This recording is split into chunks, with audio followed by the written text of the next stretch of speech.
Oops.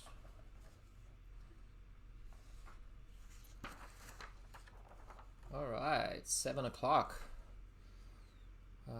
Excited. Good evening, everybody. We'll, let's see. All right. Good evening, Brenda Kelsey. First one on tonight. Good evening to you. Hi, Cindy. Hope you're doing well. I responded. June 11th at 3:30. Marlene, hello. Let's see who else we have here. Kathy Clifton. Got a haircut. I did. I had a fight with the lawnmower. But yeah, Marsha Sugamelli and Dennis and the Slaybows. Good evening to you. I'm sure you're there. Valerie Shandell, my mother-in-law. Good evening to you. Kelly Goff. Always nice to see your name come on. Greetings from Chesterfield. Well, greetings from Charlottesville, Virginia. Who else is there? Susan Glenn. Hello, Susan. Kathy Harden. Virginia Wine Time. Paul and Warren. Hope you guys are doing all right. Kurt Jensen and family. Lovely to see you, sir. Hope you've had a great day, great week. Maureen Hamilton Scott. Lovely to see you. Hope you and the family are doing well. Let's see who else is there. Janice Bryant. Online from Hilton Head. Jealous. I think all of us want to be at Hilton Head today. Let's see. Who else do we see here? Michelle Pouts. Good evening from Ohio, the great state of OH. Trish and Jeff Seinwell. Terry Hauser.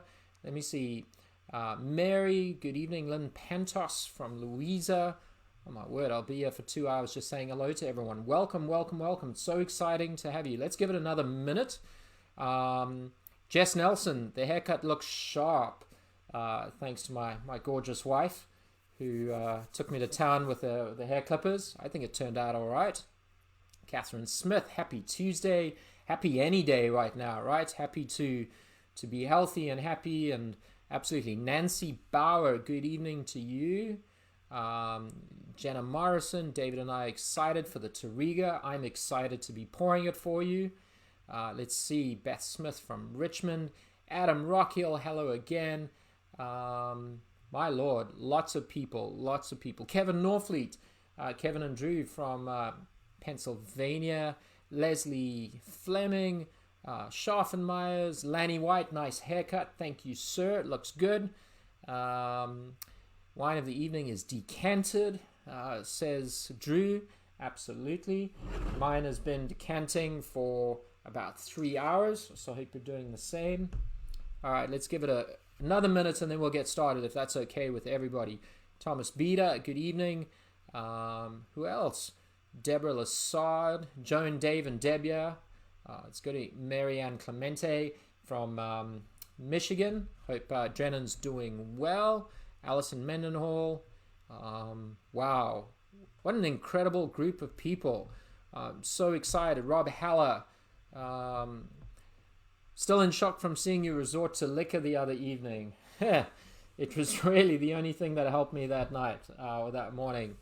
All right, Al Schoenberg, good evening to you, sir. Wine Splash, Rick Fillmore and Janine. Great night for great wine. Hey, any night is a great night for great wine. So let's get started, shall we? Let's have some fun. Let's learn something.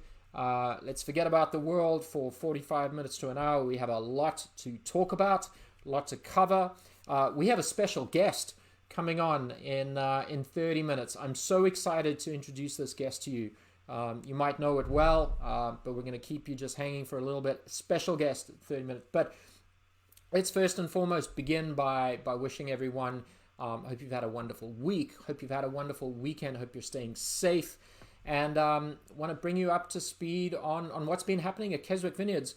On Friday, we opened our doors to the public. And that is something we've been wanting to do for a while. Now, before everyone gets crazy, just want to let you know that our number one priority is to do it safely and ensure that we do it correctly so that we can continue doing it. So, the safety of our staff and the safety of our customers is the most important priority, and we pride ourselves on making sure that you when you visit us, feel comfortable, and that they staff who come to the winery to serve you feel comfortable. But on Friday, we opened up our doors. Check out our website called The Tasting Room for additional details, but everything's appropriately spaced. If the Sugamelis and the Seinwells who are on tonight can talk about their experience, I would appreciate it because they were there. We went to great lengths to make sure that all our masks were on. Everything is disposable, everything has been sanitized, and everything is marked out so that you are not closer than 6 feet to the customers. The weather was beautiful, the wine was cold, and we are so excited to welcome, although slowly, we're so excited to welcome you back to the winery. Reservations required. Let us know that you're coming, and that just allows us to plan and again to make sure that the safety of you and your family are appreciated. So check out our website, keswickvineyards.com, our Facebook page, and if you have any other questions, call out Tasting Room. They would be happy to answer any questions. So we're excited, and hopefully this is the start of heading back to some level of normalcy. So again, let's not rush it. Let's be safe. Let's do what we got to do. But this is a first step in the right direction. So let's talk about some Touriga Nacional. Let's talk about the grape, the wine, what we do with it at the winery. Let's answer some questions. And again, want to say thank you for all your support. Thank you for joining us tonight. I hope you enjoy these tastings. Let us know if there's anything we can do to make it better. But let's dive into it, shall we? We're not here to talk. We're here to drink some wine, right? So we spoke about Touriga probably needing a good decant. And we're talking specifically about the 2017 Touriga Nacional, one of two we made. If you don't have Touriga, that's fine. Pour yourself a glass of Keswick Red. If you don't have Keswick, pour yourself a glass of Virginia wine. But ours has been decanting for about 3 hours. And I brought out the bag also known as the big ass glass. And let's make sure we put a healthy dose in there. And let's talk about this grape that is the grape that essentially put Portugal on the map. Now, if you don't know Touriga, that's fine. Let's chat about it. But you've had port, you've probably had this varietal. And that's because it's one of the kind of the most dominant and probably most powerful blends in port, along with Tinta Roriz, which is also known as Tempranillo, Tinta Cao, Tinta Francesca. But port could be a blend of up to 80 varietals. So if you've had any port, and port, as you may know, comes from Oporto. To be called port, it's a fortified wine where the wine ferments and then the fermentation is arrested by the addition of alcohol or brandy. It has some sweetness, around sort of 20% residual sugar, and then really high elevated alcohol. Now, Touriga is most famously used in the finest port wines as well. But many years ago, it's in the Douro and the Dow, it was like 90% of the Iberian Peninsula. It was such a widely planted varietal. And yes, it was absolutely destroyed by phylloxera, and that's that little louse that destroyed the vines. Now, subsequent plantings have gone in, and now Portugal is also making incredible dry wine versions of this varietal. And I would go so far as to say it is to Portugal as Cabernet is to France. I think it's that historical, and I think it's that good. And I think Portugal does an incredible job with Touriga Nacional. How does it do in Virginia? That's a totally different thing altogether, right? So firstly, climates. Portugal is a lot hotter. Again, we've spoken about it a little bit in the past, but Virginia's climate is subtropical and humid. And while we get heat, we don't get a lot of dry heat, and our growing season is actually quite short. So one challenge we have with this grape on our property. Now, if you look at the backdrop behind me, that is the vineyard and the view from the manor house. About halfway down on the left-hand side of that drive, as you're looking at it, is our Touriga. We have 2.2 acres planted, and that was planted in 2000. Now, the soil in that block is predominantly clay. As you come into the vineyard and you make that right turn, sweeping around the pond, that Touriga is on the left. So it's planted in a soil that holds a lot of water, And we all know Virginia gets a lot of water. We're talking around 40 to 45 inches naturally, right? In 2018, we got double the amount. So the fact that that vineyard sits on a lot of water does a couple of things, but this grape is extremely vigorous by nature. So when you have access to water, you have a lot of vigor, you have a lot of leaves being produced. So the first thing we have to do viticulturally is manage the fruit. It doesn't produce a lot of fruit, and the clusters that it produces are very cylindrical, and the berries are actually really, really, really small. But because of the growing season and the lack of heat sometimes, we don't get it as ripe as we do, as they do in Portugal. Now, it's not widely planted around the world. About 91% of the Touriga grapes planted come from Portugal. Now, there are smatterings planted. There's a couple of wineries in Virginia that make it. I'm going to forget some, but I know Whitehall, Horton, Barron Ridge, Keswick. There might be one or two. So if you're on there and you know the others that I'm missing, please let me know. So it's not a varietal that everyone does, but it makes wines that are quite unique. And today we're not talking about fruit per se. We're talking about other flavors and aromas in the wine. All right.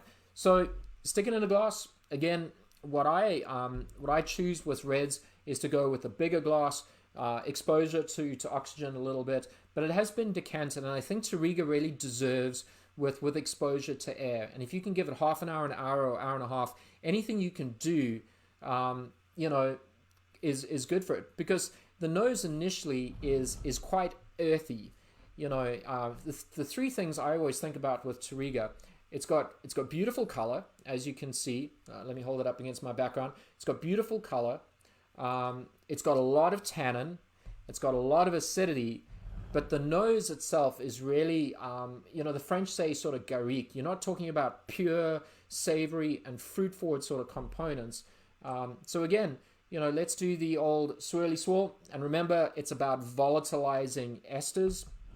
And esters, very simply, are the kind of the things that are produced when carboxylic acids react with alcohols. So for instance, if you're talking about a smell of cinnamon, you're talking about ethyl cinnamate, which is cinnamic acid and ethyl alcohol. All right. When you're talking about cherry, you're talking about terpenyl butyrate. So when you're volatilizing esters, volatility by definition means the ability to vaporize. So again, give it a good swirl, take your nose, stick it in the glass, and see what you get. All right, so big whiff. I think initially you get this really sort of earthy, dusty, leathery. For me, it reminds me of my grandfather's library. The room that you're not really allowed to go into. It hasn't been dusted for a while, so it has that sort of dusty, kind of funky kind of character, but not funky in a bad way. When we say funky, I mean it in a very sort of positive way. I mean it in terms of that is a really intriguing aroma, right? When you look at Merlot, you go cherry, strawberries, raspberries. If you look at Cab, you look at blackcurrant and blueberry and plum. But I really like sort of the non-sort of fruit esters. I love sort of the spicy aromas, and I love sort of the earthier components that come from this wine as well. So for me, initially, I get a lot of sort of burnt oak and burnt toast, and then I get the leather and the cedar and the cigar box and the pipe tobacco. And that to me is really, really, really interesting. But again, no one ever said that wine smelled great and it tasted rubbish, therefore I'll buy it. So cheers to you and your health. Let's go from there. So first comment, Laney White says, first fruit I do get is cherry, and that's the ester of terpenyl butyrate, right? So that's an interesting one. That's a fruit component. Lovely. It's always nice. The other thing I get is sort of a lavender or sage. I get a really lovely Provençal herb, and that's linalool acetate. So these are all esters that we're talking about, and again, it's a reaction between carboxylic acids and alcohols, which is really what gives its wine its unique kind of characteristics. So really, really intriguing and lovely, lovely nose.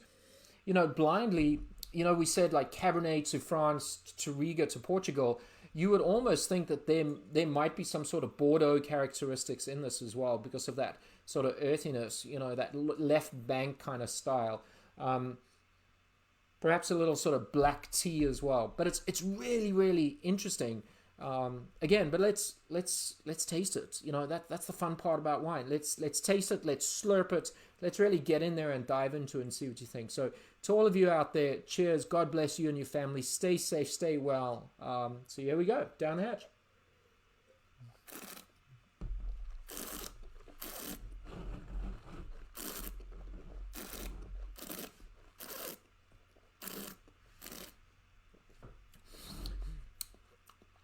It's really interesting because you think with big sort of bold reds, especially from a vintage like 2017, you're going to think you're going to get a lot of tannins and grip, but you do.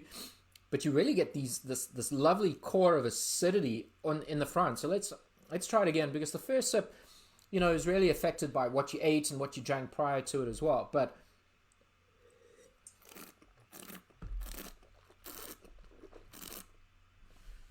definitely acid. There's sort of black fruit on the back end as well, but the tannins are quite, I wouldn't say aggressive, but they're quite big, and I think that's one of the hallmarks of Touriga Nacional. I've had a few of the varietal versions from Portugal, and what I get is this really, really big sort of tannic core. What does that mean? It does mean this wine can age. You know, I think sometimes we sort of deny ourselves the experience of wine by drinking it too young. We always talk about, listen, you know, if you like a wine, you buy a wine, you drink a wine, and you get that sort of positive kind of experience out of it, then, you know, why the hell would you age it? But sometimes I think there are wines that really sort of do well with time in a bottle. And I would venture and say Touriga is one of those wines. The other wine I would say, like Nebbiolo from Piedmonte in Italy, Bordeaux wines, obviously, you know, can age 5, 10, 15, 20, 25 years. But what I really, really love is how tight and linear this wine is, and this really lovely interplay between the acidity, which keeps the wine sort of fresh and vibrant, but then it reminds you that, hang on a moment, I'm not all about acidity. I've got structure and I've got weight, and I've got some tannins and I've got some backbone there. And what that's going to do is really come across as, I'm a serious wine. I'm a serious wine that sort of can spend the next 5, 10 years in the cellar. And, you know, I've tried some of our older Tourigas that really sort of accentuate and kind of age, and watch the tannins soften and they become very silky. They become elegant, which is not really a term I would use with Touriga as a young wine. I think they can be sometimes a little bit abrasive. You know, it's kind of like a kid that you know has got potential and has just got a bit of an attitude, but as soon as they grow and they sort of drop that, man almighty, they go and change the world. And that's what Touriga does. Give this 3 to 4 to 5 years in the bottle, it starts kind of hinting at what it's going to be. And from 5 to 10, these wines are incredible. And that's because of the acid, and it's really because of the oak. So how do we make it in the cellar? I mean, at the core of our business, the grape determines the direction of the wine, and the quality of the grape is determined by the quality of the vintage. Now, we're talking about 2017, which was a phenomenal vintage. And again, what do we define as a phenomenal vintage? It's that our decisions are not constrained by time. In other words, we make the decisions when to pick and how to pick. The fruit is ripening. It's universally ripe.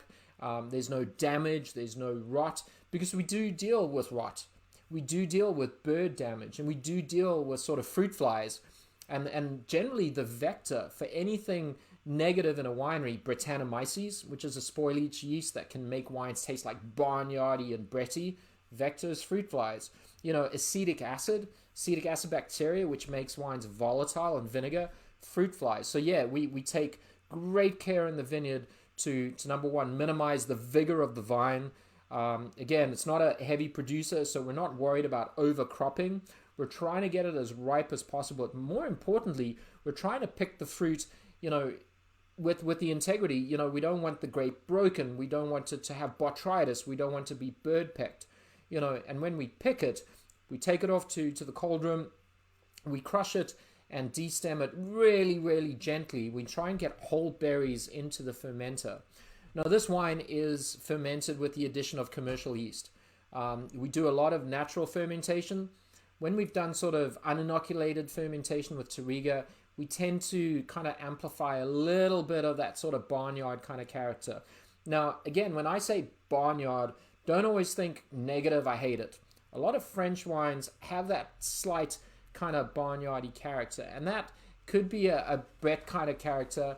And now, Brettanomyces kind of gives you four substrates, or four substrates, God, I don't know my yeast. Two substrates, essentially, what we're talking about, 4-ethylphenol or 4-ethylglycol. Now, the 4-EG, that's your bacon and your spice and your cloves, but your 4-EP, your ethylphenol, that's sort of the barnyardy and the band-aidy kind of character. Now, some people feel that gives a wine terroir, that gives a wine character. Again, I love a little bit of Brett in other people's wines. I love Brett in other people's wines. But for us, we want to make sure that we make a wine that, yes, it is earthy, it is sort of less fruit-driven, but it's not flawed, or doesn't come across as flawed, all right? So, and again, Brett is a really, really sort of interesting yeast. It's interchangeable with Decra. It generally feeds on glucose. So obviously with your fermentations, you got glucose and fructose. If you have residual sugar left over in the fermentation, it can feed on that. But it's acidogenic, which means it's the second stage of anaerobic digestion, and it just turns monomers into volatile fatty acids. And again, what it sort of gives off, those two substrates, the bacon, spice, cloves, I love those kind of characteristics. But when you get the really band-aidy and the metallic and a bit of the barnyardy, some people kind of get a little bit sort of weirded out by those sort of flavor aromas as well. So although it's been decanted, the other thing I would say is this wine really does nicely slightly chilled. But honestly, out of all our wines, this is probably the most food-friendly, almost a wine that requires food. We don't talk a lot about food and wine pairings because I always think wine should be just on the deck, drink it, have fun, and then if you think about a food pairing, you're supposed to do that. But this really, really, really sort of does well with foods. Now, when you think of foods, think of there's four components in wine, right? There's alcohol, there's acids, there's tannins, and there's fruit. Now, you want something, if it's acidic, you want something in the food that can stand up to those sort of tannin and the acid in the wine. So go with fatty foods. Duck is an incredible pairing with Touriga Nacional. Spice rubbed kind of meats. If you take coffee rubbed steak, because coffee's got a lot of natural tannin, and that in the steak can stand up to this wine is just a beautiful pairing. Braised short ribs would be another one to pair. And if you're a vegetarian, portobello mushrooms with sort of a stinky cheese on top, because that food really needs to stand up to the acidity and the tannin in the wine. All right. So, think of it, have fun with it. There was a question about sort of vintages down the line, 16 to 17, what's the difference? Not 100% sure, to be honest with you. 16 and 17, they're so close to each other. If you tried them side by side, I don't think you would get much of a difference. So it's not really a question I can answer. What I really love to see are those wines with 5-10 years of age on them. I think they're so similar while they're young. I think Touriga just needs some time. So what I would suggest, if you want something to drink our Merlots, drink our Cabernet Francs, age the Touriga. It's funny to think of, Touriga, because sometimes people feel like, it's not in the same class as the Merlots and the Cab Francs and the Cab Savs. It really is. It's a phenomenal wine. But if you like fruit, yeah, perhaps you're not a big fan of sort of earthy and leathery. But that's the thing about wine. Wine is about exploration, right? Wine is about trying different things, right? If you ate the same thing day in, day out, you're just going to get sick of it. Expand your palate, expand your horizons. Try Touriga and put a bottle aside. You never know. You might just find a wine you fall in love with all over again. So that's 25 minutes of just yapping about a wine. People ask about oak. It's a great question. We don't use a lot of new oak, if any. And the reason for that is that the grape is naturally tannic, right? So again, we don't want you feeling like you've shoved a 2x4 in your mouth and the wine is so tannic that it sucks the moisture out of you. I mean, that's just not a positive sensorial feeling, right? So we use barrels that are neutral. And we do use a little bit of American oak. We've been phasing American oak out of our portfolio, but the reason American oak sometimes work is it has this inherent sweetness. It has this vanilla and the sweetness that comes from the oak that can really balance out sort of the harshness or the rugged kind of character of Touriga Nacional. We generally use barriques, so 225 liter barrels, but we always try and use barrels that are 3 to 4 years of age. Again, a brand new barrel is going to pound you with oak. A second year barrel, the oak's going to be subtle, but when you use it a third and fourth, the oak is just going to wrap it and give it a hug, right? You're going to get some oak, but not primarily. You know, we never want you going, that's Touriga and it smells like a barrel. That's Cabernet Franc and smells like a barrel. What we want you to do is say, that's Touriga and it smells like Touriga. You know, the oak really has to balance out the wine, give it some length, give it some texture. So great question.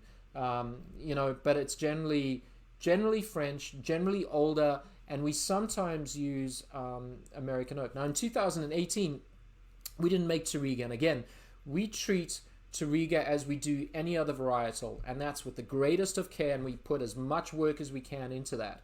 And we didn't feel the 18 would have matched up to the 17. So what did we do? We used it in the Le Vendange Rosé, and it made an incredible rosé. So if you love the rosé, but you don't like the Touriga, guess what? Most of wine was the Touriga. So let me ask my beautiful assistant, aka wife, if we have any questions. Let's answer it, and then let me introduce my special guest, and then let's talk about some things that are happening. How you can get some wines, how you can join us for collaborative tastings, how you can get some incredible shirts, and if you still don't feel comfortable coming to the winery, how you can get wine delivered to your door. So, are there any questions, my love? Frank asked, how is Touriga in the vineyard? Is it high or low maintenance compared to other varietals like Cab Sav, Cab Franc? Is that Frank Morgan? Frank Morgan. Frank Morgan from Drink What You Like. Good evening to you, sir. The question is, how is Touriga comparative to other varietals on the property like Cabernet Franc and Cabernet Sauvignon? Great question. It's very vigorous, and I would equate that to Cabernet Franc, which for me is very vigorous. And again, like Cab Franc, canopy management is incredibly important to give yourself the chance to ripen the fruit, because number one, you can deal with a lot of leaves, you can deal with shading, you can deal, especially with a year where you have a lot of rainfall and a lot of humidity, you can deal with excessive rots. Unlike Cabernet Franc, which can produce a lot of fruit and we have to go in and drop, the yields of Touriga are actually a little bit lower, so we do very little sort of green harvesting. And what I mean by green harvesting is red grapes initially are green because of the chlorophyll in them. Now come, veraison, and veraison is that point in time where these green grapes turn red, and that's the anthocyanin, and those are the color pigments in the grapes, right? Because remember, when you crush a black grape, you get white juice. Red wines are fermented on their skins, and what we would do at that point is you can really see which grapes are ahead and which grapes are behind, especially when you're dealing with a lot of secondary fruit. Now with Touriga, we don't do a lot of cluster dropping because the yield naturally is incredibly low. We're looking at sort of 1 to 2 tons per acre. But unlike, Cabernet, like other grapes, it requires maintenance and diligence. But from a canopy point of view, I would equate it a lot to Cabernet Franc. You've really got to go in there and get the balance right between sort of surface leaf cover, make sure you open the fruit up adequately, and that's to ensure sunlight penetration, wind penetration, ripening the fruit obviously, but also allowing the sprays to be effective. But unlike Cabernet Franc, we don't do any fruit dropping because it's a naturally low yielding grape. So thank you, Frank, for your question. I hope that answered it adequately. Anything else? Sarah asked, were you surprised to see Touriga be accepted as a Bordeaux AOC approved grape? And how might that influence blends from that region in the future? Wow. Sarah Cron kind of stumped me a little bit, yeah. So the question is, are you surprised to hear that Touriga is being accepted as a new grape for Bordeaux? And I've heard about this, that there are, fact check me, Sarah, but I believe there are 7 varietals that have been petitioned to be included in Bordeaux wines. I know Petit Manseng is one on the white side, and that's due to climate change and how Bordeaux can sort of maintain the integrity of their Bordeaux styles by introducing varietals that in the future would do better in Bordeaux. So am I surprised? Not knowing the question in the beginning of the show, well, is this a show? I don't know if this is a show, but this is a tasting in my mind. In the beginning, we said, Touriga is to Portugal what Cabernet is to Bordeaux. So am I surprised? No. I mean, it's dark, it's tannic, and it's acidic, which is essentially, 3 descriptors that I would use to describe, especially Bordeaux. If you think of Pauillac, which is where Latour and Lafite are, incredibly powerful kind of wines. So not that surprised. It'd be interesting to see if it really does happen, knowing how particular the French are about their heritage and about their regions. But not surprised in terms of the style of Touriga if planted in areas that are conducive to make that kind of wine. So great question, Sarah. Got me a little stumped there, but I do remember reading that, and I am interested to see. But I also know Petit Manseng is a varietal, and there's a couple of other obscure grapes that are looking to potentially add to Bordeaux. So, gone are the days of just Muscadet, Semillon, Sauvignon Blanc, Carmenere, Malbec, Merlot, Cab Franc, Cab Sav, and Petit Verdot. Might include another 7, and I believe that's the case. Will Leet says, for us wine explorers, can you tell us your initial impressions in courtship of Touriga? Okay, Will Leet, incredible question. My courtship of Touriga and what my initial impressions are. She played hard to get. I had to work hard in trying to understand this wine.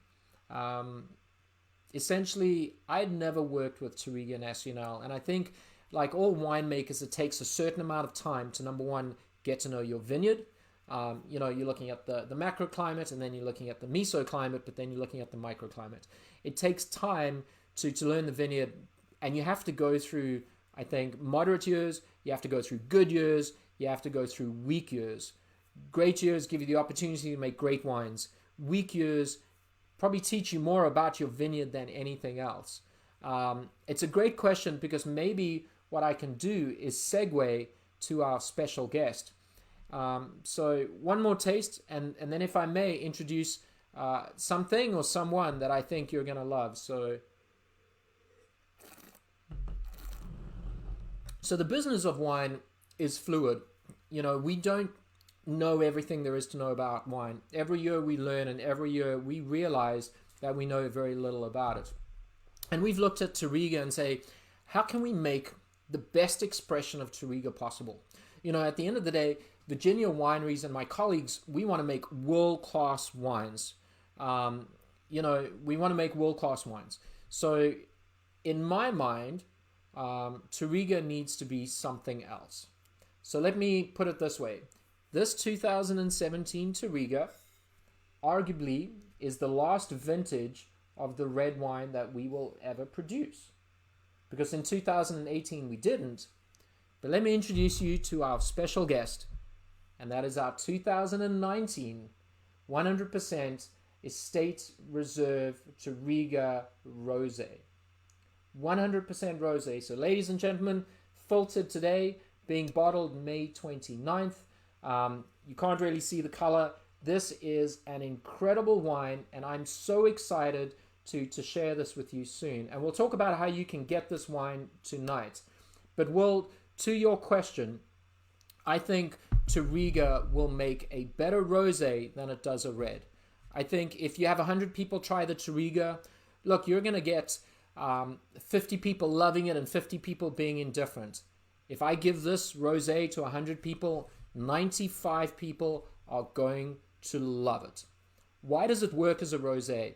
Number one, because it has flavor development at 20.5, 21.5 brix, which is the perfect sugar level for rosé. because of the natural acidity, it's perfect for rosé. You know, we're not pushing the envelope trying to ripen it and then get hit by late season rains in Virginia. You know, we can manage the tannins. So how did we make this wine? Handpicked on the skins for 2 hours, treated like a white wine. We've got 2 this year, both 100% Touriga. One's in a tank, one's in a barrel. And again, you know, I get to do this because, you know, I got to make it, which is exciting. But there's, I don't know if you can see the color, how beautiful that is. You know, and as the red wine is earthy and rustic and sort of garrigue in all a good way, this is just gorgeously sort of floral and red fruit. It's beautiful. I mean, look at that color, that sort of rose gold color. It's bright, it's vibrant, it's got acidity, and it's got length for days.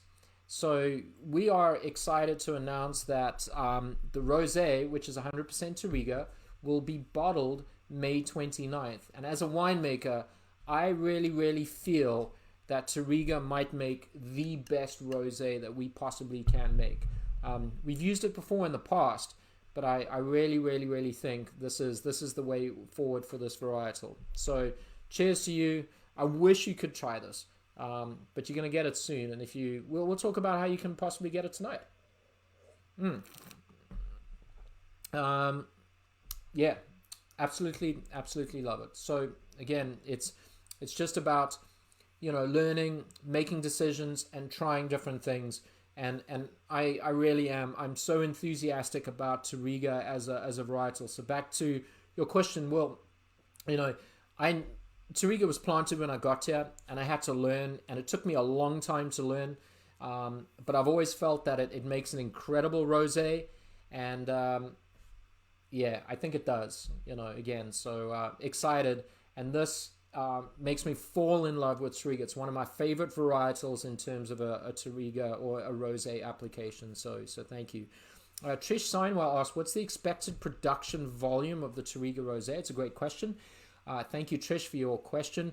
Of the LVA rosé, the one that I have in the glass right here, it's 450 cases, and that is tank fermented, tank matured. And then we have 350 cases of an estate reserve. It's 100% Touriga Nacional, but it's barrel fermented and barrel matured. It's a little bit more complex, a little bit richer, a little bit more kind of weighty. So again, this is a summertime, springtime wine, while the estate reserve is a little bit more of the fall into the winter, but incredible. But 800 cases total, 450 and 350 of the 2 wines. The other question is, Kefany Powell, is it dry? Bone dry. Bone dry. You know, no sugar whatsoever. I mean, this has got acidity that's just crackling and vibrant. I mean, your palate just explodes as it goes into the mouth. But it's not just acid and nothing else. It's got flavor, it's got weight, it's got texture. And that's just, again, the varietal. It has that acid and it has that sort of weightiness on the back. And I absolutely adore it. You know, again, we're sweet enough. We don't need sugar. And you are too. So acidity in wine. And this is a wine that you can just, I'd hate to say it's a porch pounder, but it's exactly that. You're going to sit on your deck on a beautiful Virginia day, and a bottle's going to be gone before you know it. This is going to be great with sort of ceviche. It's going to be great with salmon. It's going to be great with shellfish. It's going to be great with sort of Thai foods and spicy foods. This is one of my favorite rosé wines that we've made, and I think this is the calling card for Touriga in my opinion. I hope you'd agree. All right. Any other questions or? We've had a couple of people, Linda, Rick, Aaron, a few more people asked if you were going to try a port, but since you're not making Touriga. You know, we've always thought port. You know, port is interesting. You know, when you make a port, and Touriga, obviously, when you grow Touriga, the natural inclination is to go the port route. I think having access to aged brandy, 3, 5, or 10-year-old brandy would be important. So we have thought about it, you know, experimentally, how to use Touriga, how to best showcase the varietal. But I think for right now, we're talking about a rosé. I think rosé is a market segment that's growing. I think in past people used to say rosé is white Zinfandel. It's sweet, it's tooty, it's fruity, and it's rubbish wine. It's not. Rosé wines are incredible. If you have Bandol or Tavel or Provençal rosés, they are so terroir driven. They are incredible wines. So we are in the pursuits of making a rosé that's incredible. But we have thought about port, but I think for the time being we're tabling that. That's not to say never. It's not to say never, but I think right now we're just trying to kind of go the rosé route, which I think is a phenomenal route for Touriga. Now, this comes from 2019, which by the way was a phenomenal vintage. Would it have made the same wine as 100% Touriga rosé in 2018? I would like to believe that we would get the same sort of physiological ripeness in a year like 18 than 19. And that's the other sort of thing that we haven't spoken about. We want to have varietals or styles of wine that allow us to make that consistent quality year in, year out. You know, we don't want to skip vintages because of, skip wines because of vintages, and we will. We will never make Cabernet Sauvignon unless we think it betters the last vintage, right? I think with rosé, we can create something, year in, year out that you can buy with confidence, and that's going to over-deliver for the price. Okay? Let's talk about some stuff, and we'll come back to wine. If you've seen the T-shirts, the Drinky Drink, the Swirly Swirl, the Snippy Sniff T-shirts, 6 days left to get your T-shirts. So those that have them and got them, thank you so much. I think the link went up, but check it out. Love to have it with you. Want to talk about how you can get some wine, but at the end of the day, you're not here to listen to me talk about wine. You're here to see about the wonderful sort of discounts that you get. And here it is. The last vintage of Touriga Nacional at the property with 2 bottles, not 1, but 2 bottles of this beautiful, beautiful rosé. 3-pack for $57. That's it.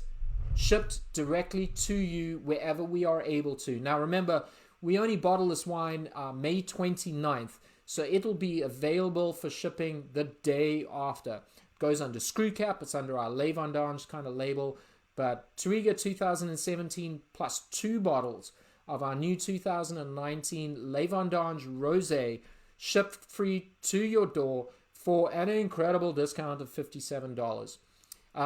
Next week, we talk about Cabernet Sauvignon.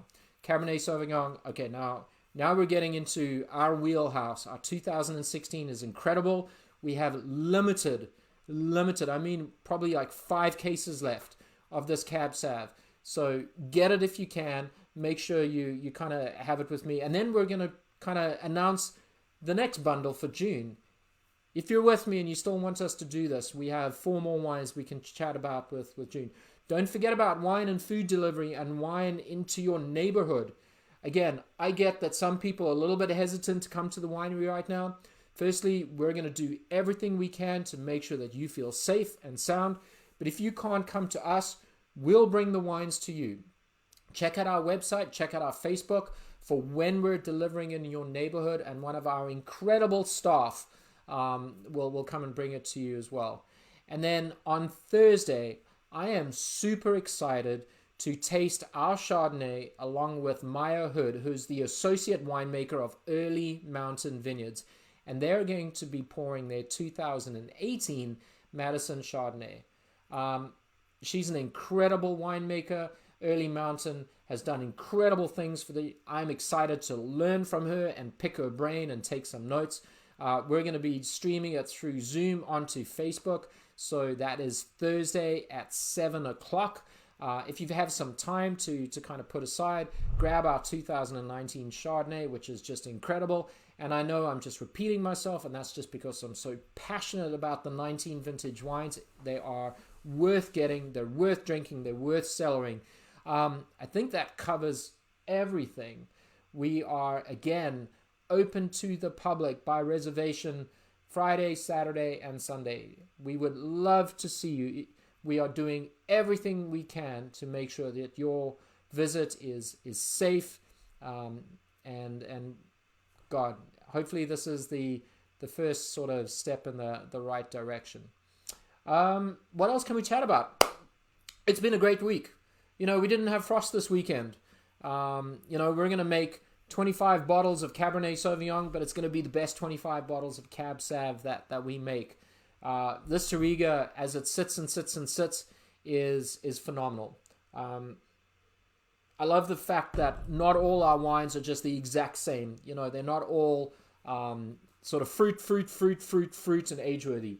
You know, this gives you something different. What else? Oh, by the way, we have music this Saturday. Greg Ward is an incredible musician, reggae-inspired, but can kind of, you know, he makes the kind of music that just makes you feel happy. So we have music this week. So coming out. No dancing just yet. Trying again. Social distancing is really important. So there's a lot going on at Keswick. This rosé, I fall in love with it. You will too. I know you will. So take a chance. I guarantee you personally that if you buy this bundle, you will not be disappointed. Even if you're not a big fan of the Touriga, Christmas is coming up soon. Give that bottle away. Drink the rosé for yourself. It's really, really easy. We have anything else? We do, I think. Couple of things. That rosé, that's tank fermented? Yes, this rosé is the question. It's 100% tank fermented, tank matured, doesn't see an ounce of oak. Again, if you go to our website, keswickvineyards.com, that bundle is on there and it's available up until midnight, and then it turns back into a pumpkin. So get on the website, place your order, and remember, it's free shipping, which really is just another discount altogether. So, but 100% dry, 100% Touriga, tank fermented, tank matured. And then a couple more questions. Michelle asked, with the red Touriga, she gets a lot of sediment in the bottle. Yes. Is that normal for the Touriga? We get that question a lot. Yes. Great question, Michelle. And that's in connection with the sediment. So our wines are unfined and unfiltered. So one thing we do, I decanted the wine and I put it through a screen. Is that something to be concerned about? Absolutely not. What happens is proteins and tannins, by definition, precipitate and bind together, and that is the sediment at the bottom of the bottle. So wines always could do with a bit of a decant. You'll see it depending on how the wine is stored. If it's on its side, obviously the sediment will be down the length of the bottle. If it's upright, it's down at the bottom. The other thing is you can store these wines upright because the cork is not a natural cork, so it shouldn't dry out. So don't be afraid. This whole turn it on its side, slightly upside down to keep the cork moist with these, because we're using technical corks, not a problem. A very simple decant through a very fine mesh screen. That sediment remains. The wine is just beautifully clear in the decanter and you should enjoy it. But is that an indication that something's wrong with the wine? Absolutely not.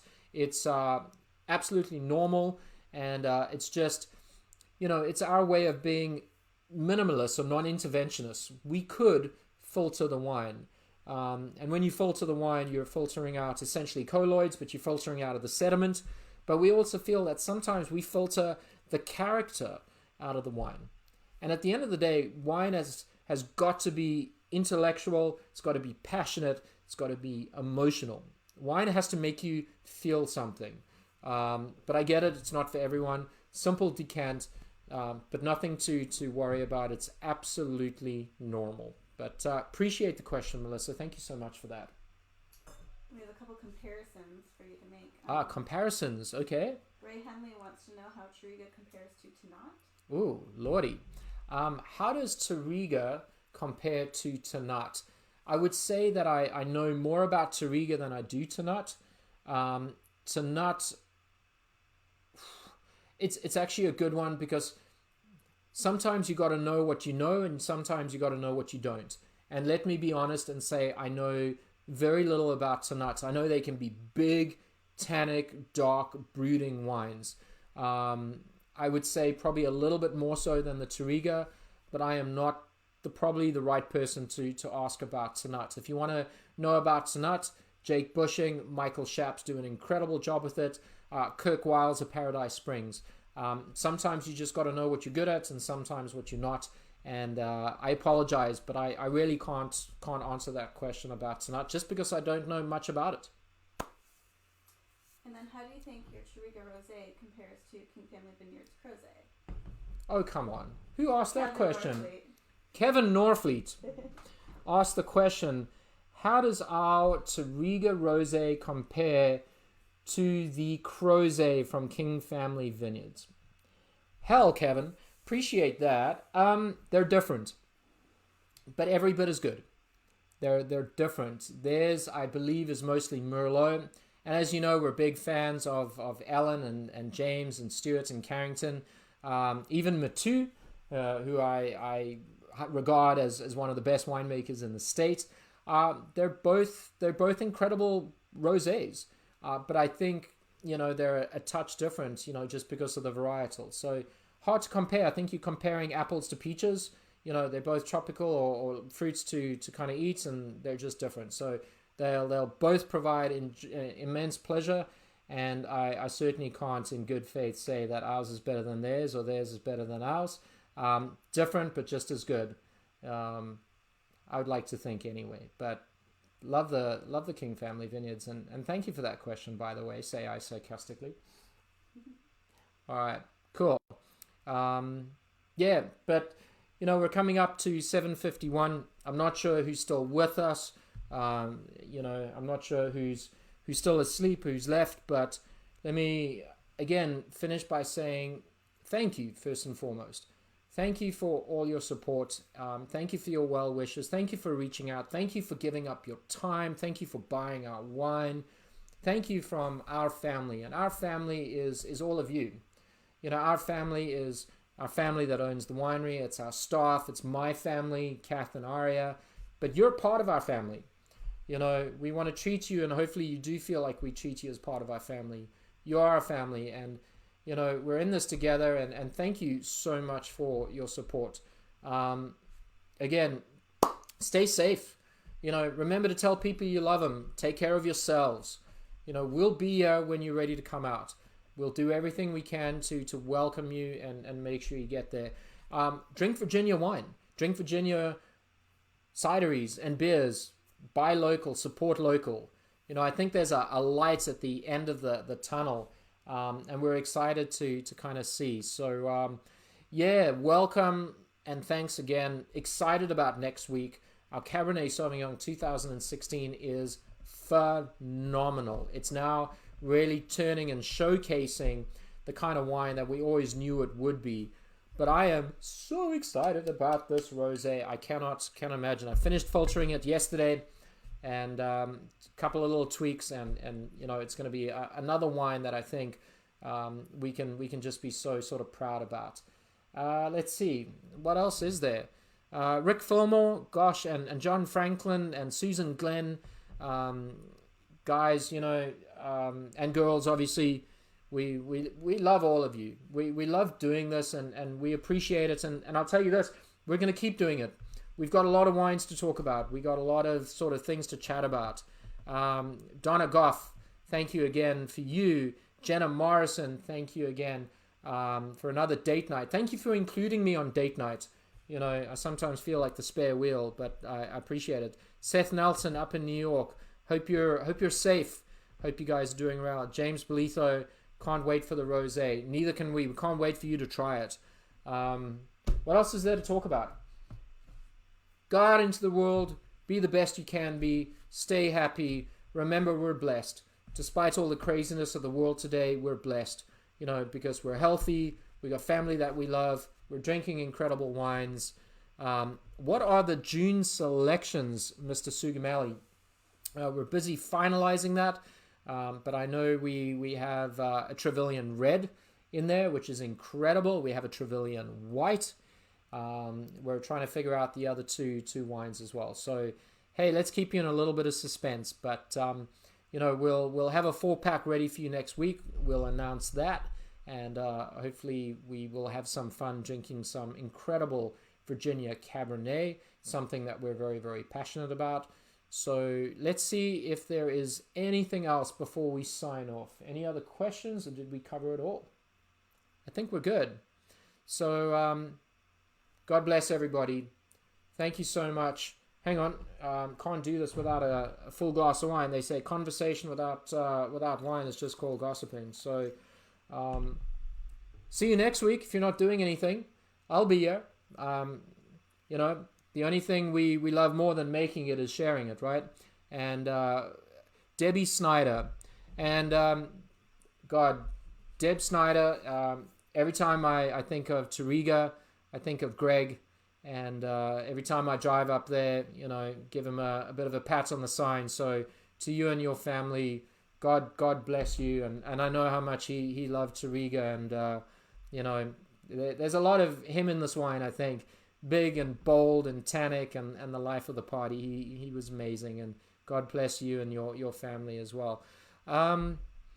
Let's leave it at that, right? Because all I'm going to do is just talk more and screw it all up. So let's see, what wines we're having. Join us next week. We got to get you hooked to come and join us next week. If we tell you everything, then, you know, we won't see you. I know it's Trevelyan White, Trevelyan Red, and there's 2 other incredible wines coming your way. There you go. So, Terry, how's a conversation without a good wine? Wine is just gossiping. Yes, indeed. You know, that's what wine does. It brings us together. It allows us to communicate, allows us to travel to other regions, and allows us just to sort of put everything aside and just enjoy each other's company. So, I guess that's it. Check out our website. Join us on Thursday. 7 p.m. to talk about Chardonnay and with a special guest, Maya Hood from Early Mountain. Thank you, guys. Wow. God bless you all. Thank you to my lovely wife who keeps everything running in the background here. Go out, have an incredible week, have an incredible weekend. Let's be the best we can be. Let's be kind.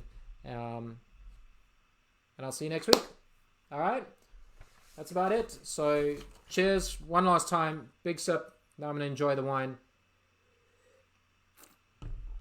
Bye, folks.